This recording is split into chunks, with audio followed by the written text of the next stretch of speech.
There's a truth most never say out loud. What deeply stirs a man's desire is not a flawless body or some calculated plan. Not for the man who has truly lived, truly loved, and deeply lost. These men who have weathered their own storms do not fall for an image. They open to a presence.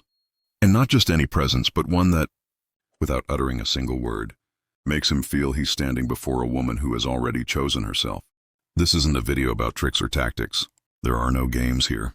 I won't teach you how to make a man desire you, because what awakens desire in a mature, emotionally present man cannot be learned. It is embodied. It's something you emanate.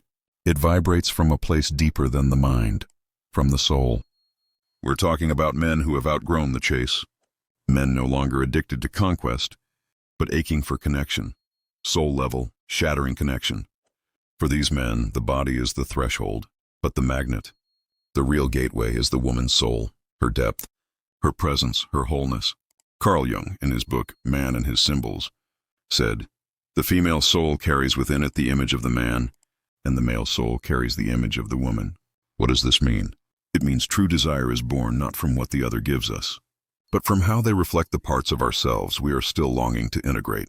So today, I want to guide you through the path of awakening deep, lasting magnetic desire, not the kind that burns out fast, but the kind that roots itself in presence. It begins when a man realizes he doesn't need to defend himself, explain himself, or prove anything. He just needs to exist and feel safe in your presence. There is a hidden key to this level of connection, and I call it mental nicknames. They aren't compliments or scripts. They're subtle, meaningful ways of naming, of reflecting the part of a man he cherishes most in himself but rarely hears recognized. Not because it's not there, but because most people never see it. When you, from presence and truth, name something like, "I admire your steadiness," or "I feel your strength even in silence," something ancient stirs in him. Not in his body, but in his identity. And when identity is seen, desire becomes real. Not a spark, but a sustained flame. Not lust, but magnetism. In this journey, I'll share with you 4 powerful mental nicknames that awaken this response. Natural protector, untamable, man of steel, calm and mystery in person. With each, I'll give you scenes, exact language, gestures, tone, and rhythm. And I'll show you the common mistakes that can shut it down. Because it's not just what is said, but how the moment is held, how energy is transmitted, how silence is honored. And if you're wondering, does this work on every man? No. Because not every man is ready for this level of intimacy. This is not for men running from their own shadows. This is for men who have faced themselves and are looking for a woman who has done the same. If you're watching this, it's because something in you already knows. You don't have to chase love. You only need to stand in your own truth. The most magnetic woman is not the one trying to be chosen, but the one who has already chosen herself. Let's begin. True desire cannot be manufactured. It doesn't come from formulas. You can't rehearse it. What awakens a present man cannot be forced. It's provoked, but not aggressively. It's provoked by grace, by depth, by energy that feels like a homecoming. And here's something you must remember.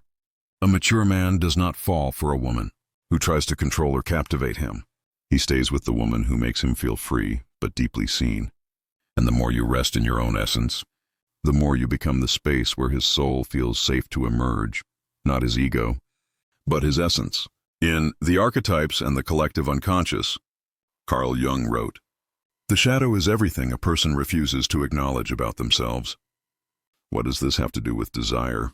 Everything. Because when a man feels you're not trying to change him, box him in, or fix him, but simply holding a grounded presence for him to unfold, he softens. And he starts to want not for ego, but for truth. But sometimes, without knowing, we confuse vulnerability with need. We want to make him feel needed, but we come from lack. "I need you to protect me" becomes a demand. But if you shift that energy to "I trust your strength," everything changes. You're not asking, you're recognizing. You're not using his masculinity, you're honoring it. It's not the same to say, "Thank you, I'd be lost without you," versus "It was powerful how you stayed calm through that." You create safety even in chaos. One comes from weakness, the other from radiant feminine power. Desire is not born from dependency. It's born from resonance, from impact. When a woman owns her center and moves from wholeness, she radiates something irresistible. Emotionally present men feel this instantly. They hear your silence louder than your words. They sense your energy before you speak. They don't want to be seduced. They want to be seen. The most compelling woman isn't the loudest. She doesn't chase. She sees, she feels. And she offers her gaze like a sacred mirror, without clinging, without empty praise. Her presence alone creates a gravitational pull. This is why emotional maturity is so attractive, because it creates space for both strength and surrender. And one of the deepest drives in a man is the desire to protect, not to dominate or control, but to feel his presence creates safety. Most women don't see this. Fewer know how to awaken it. But when you do, not from strategy but from grace, it changes him. Not because you need protection, but because you recognize its beauty. Picture this. You're walking beside him. Something unsettling happens. You don't panic. You simply move closer, lightly touch his arm, and say, "When I'm with you, I feel like nothing can touch me." You didn't ask for rescue. You invited him into his own power. Another day he drives you home. You say, "You always make me feel safe." It's not just what you do, it's who you are.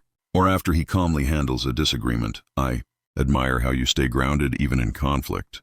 That's rare. These aren't manipulations. They're invitations into his essence. And when you speak like that, he doesn't feel used. He feels seen.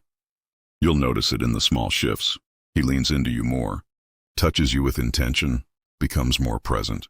His energy becomes protective, not possessive. His silence deepens, not because he's withdrawn, but because he's grounded. One of the biggest mistakes women make here is trying to feign weakness, acting overly delicate, overly helpless, hoping he'll feel needed. But that drains a man. It suffocates his strength. The real power lies in saying, "I can stand alone, but with you, I soften." Imagine, you've had a long day. You don't unload everything or cry dramatically. You just sigh and say, "You don't even have to say anything, just being near you helps me exhale." That's not a demand. That's a recognition. That's a doorway into deep intimacy. You're not telling him he's the solution. You're showing him he's the sanctuary. When you activate this mental nickname, the natural protector, he doesn't become your hero. He becomes himself, his best self. And it's not because you needed him. It's because you honored him. And that, in a fast-paced world, is the rarest gift. Emotionally mature men aren't pulled in by looks alone. They're drawn to impact, to how they feel in your presence. They respond to energy, not tactics. And then there's the untamable. Some men aren't looking for soft admiration. They want to be seen in their rawness by a woman strong enough not to flinch. These are men with fire, restless, deep, intense fire. And they can't be held by someone who tries to tame them. They need a woman who stands in her own fire, her own truth. Don't be afraid when he pulls back. Don't chase. Don't panic. Instead, return to your own center. When he comes back, and he will, look at him with calm eyes and say, "I didn't stop you, but I knew you'd return." He won't forget that. Another scene. He shares a dream. Wild, risky, bold. Most would caution him. You don't. You meet his eyes and say, "Your fire excites me. I love that you never settle." He's not used to that. The world dulls his edges. You sharpen them. Or when you argue, you don't collapse or scream. You say, "I'm not easy. Neither are you." And maybe that's why we work. You're not here to control him. You're here to see him and to inspire his wildest expression. The words that awaken the untamable are brief but powerful. "There's something in you that never bows. I don't want to change you. I want to see all of you." Said slowly, with space, no rush. That's how you awaken a man's deeper layers. Not through seduction, but through sovereignty. And when he feels that, he doesn't flee. He opens.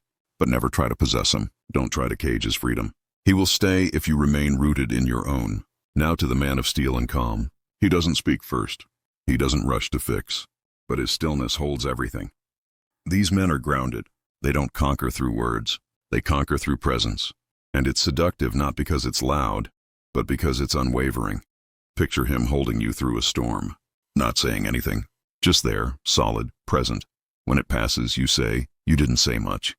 But I felt everything." He feels seen, not for what he does, but for who he is. Words that awaken him are simple. "Your calm holds me. With you, I don't have to be strong. You're the silence that makes everything make sense." He's not trying to impress, but when you see his stillness, he blooms. Just never mistake his quiet for indifference. If you rush him, try to provoke him, you'll lose him. Instead, slow down. Let his rhythm lead. And finally, there's the mystery. The woman who doesn't reveal all at once. Not to manipulate, but because she is vast. She knows her worth is not in proving, but in being. Carl Jung said, "Only what has not yet become conscious can be projected." Mystery is what keeps the emotionally mature man intrigued. Not confusion, not mixed signals, but a soul with layers. A woman who invites him into discovery. You don't need to show everything. You need to let him feel you slowly. And when a man like that sees a woman like you, whole, present, untamed, calm, and mysterious, he doesn't just want your body. He wants your presence, your gaze, your truth. Not to own you, but to meet himself through you. And that is the rarest and most enduring kind of desire.